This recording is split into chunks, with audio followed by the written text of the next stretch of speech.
0, 1. Let's get started.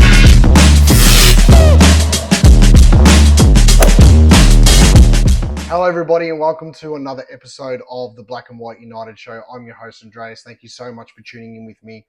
Today, before we start the video, I just want to give a massive shout out to Hopper Bros Barbecue for all your tips and tricks. Make sure you follow them on Instagram. They are sponsoring this video today, so thank you so much, boys. I really appreciate it. Let's get down to our review of Gather Round 2025, the Pies and the Swans.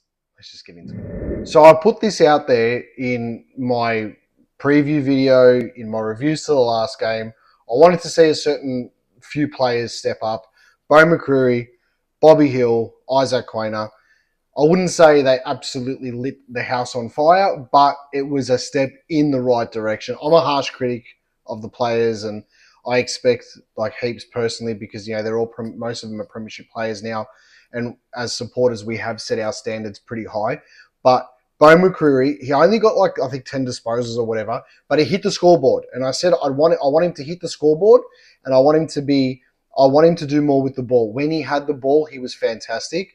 He still proves to do those things when he hasn't got the ball, the tackling, etc., the pressure, and now he's hitting the scoreboard. Got to get those disposals up a bit more, but that was a step in the right direction and is exactly what we needed to win this game.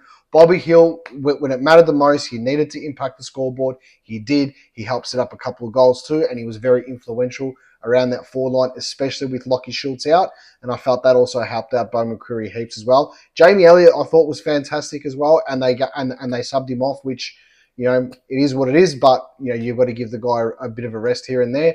Isaac Quainer, I didn't think was too bad off the half-back flank. He pushed up forward. He defended well. A couple of intercept marks, a few contested, spoils and stuff like that. So it all clicked. I think we really miss Dan Houston. The thing is with this game, and I'm not going to get into all the stats and give you like percentages and disposal efficiency and stuff like that. Just tell you from the observation and the feel of the game in general. We missed Dan Houston in patches in this game off the half-back line. But the good thing was, every single time Sydney challenged us, every single time they asked questions of our group, we responded, and we responded well. So we can sit here and we can be, you know, happy with the win, which obviously we all are, you know, and so be it. I mean, we should be. That was a great win. But the part of the win that makes me more happier than anything is the fact that we were challenged by a side that made the grand final last year. We were challenged by, even though they're missing players, we're missing players too. So it's an even contest regardless. You're putting your 23 out there, we're putting our 23 out there. It was just so good to see every time they asked us, what are you going to do here? Are you going to play in the middle? Are you going to go down wide? You know, you've got to give us scoreboard pressure now because, you know, Sydney are coming back, and we did. And it was just, I was just like, thank God, we're finally able to see Collingwood be challenged by a good side away from home, right? I know everyone's away from home, but we're still away from home. We're being challenged and we've responded like that. Now, I could sit here for hours and talk to you guys about, you know, all the good parts of this game, blah, blah, blah.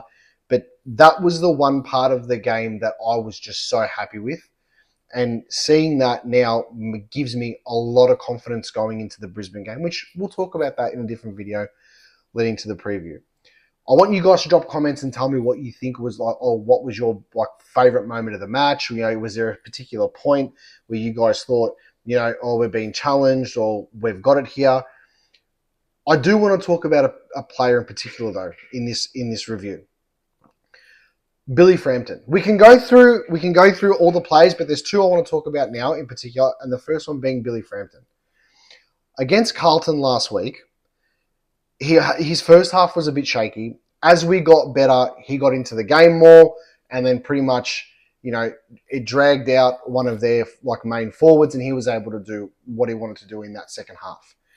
This game was the first game I have seen in a long time, probably since the second game against Carlton last year in Pendle's 400th, because I'm pretty sure he kept Charlie Curnow goalless that game. I think it was that game. But since that day that he played against Charlie Curnow, it was the first time I saw a four-quarter performance from Billy Frampton that tells me he is 100% in our best 23. People can be like, what, blah, blah, blah. Even with a fit Reef McGuinness, I'm putting it out there.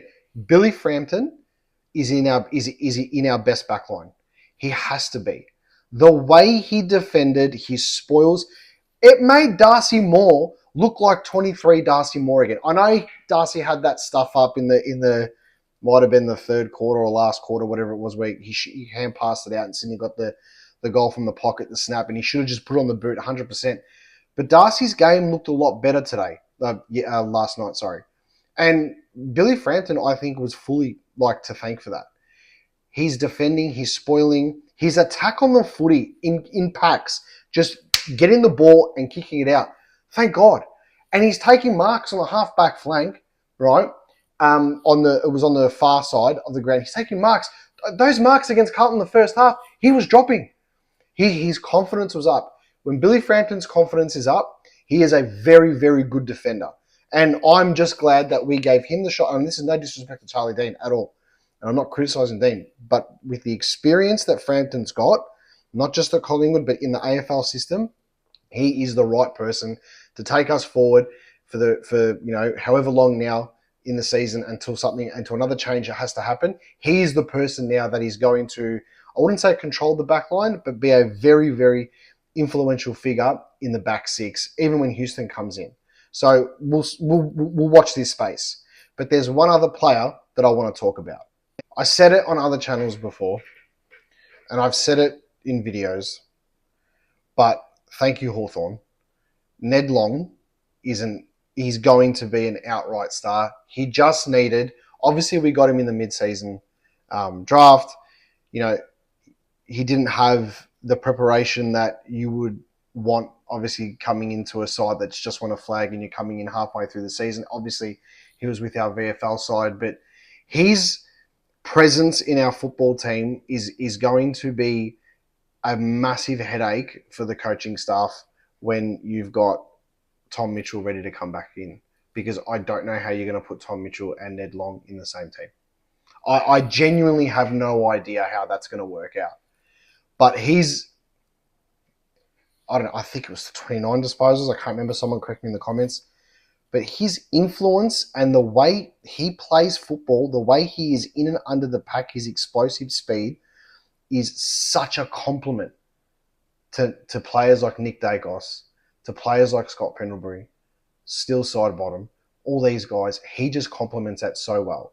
And if we can have him fit and firing for the remainder of the season, who knows where this is going to take us. Sky's the limit, especially when you've got Ned Long there. I was just remember the name, because I'm hoping, and I will put all my eggs in the Ned Long basket, but I think he is going to be the player. He is going to be the point of difference in games for us this season.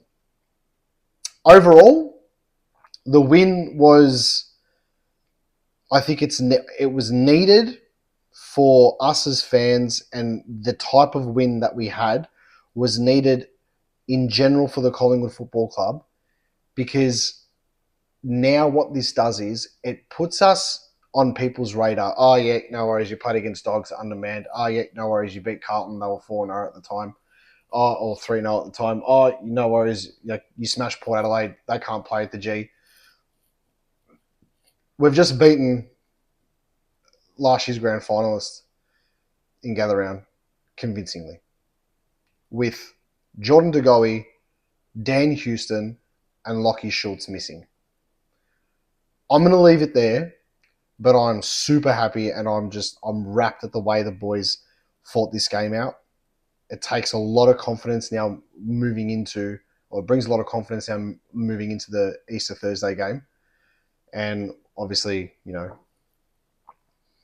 knows what's going to happen there, because we've had a pretty decent record over Brisbane in the last few games. Leave a comment. Tell me what you think. Call it as you see it. And as always, go the Pies.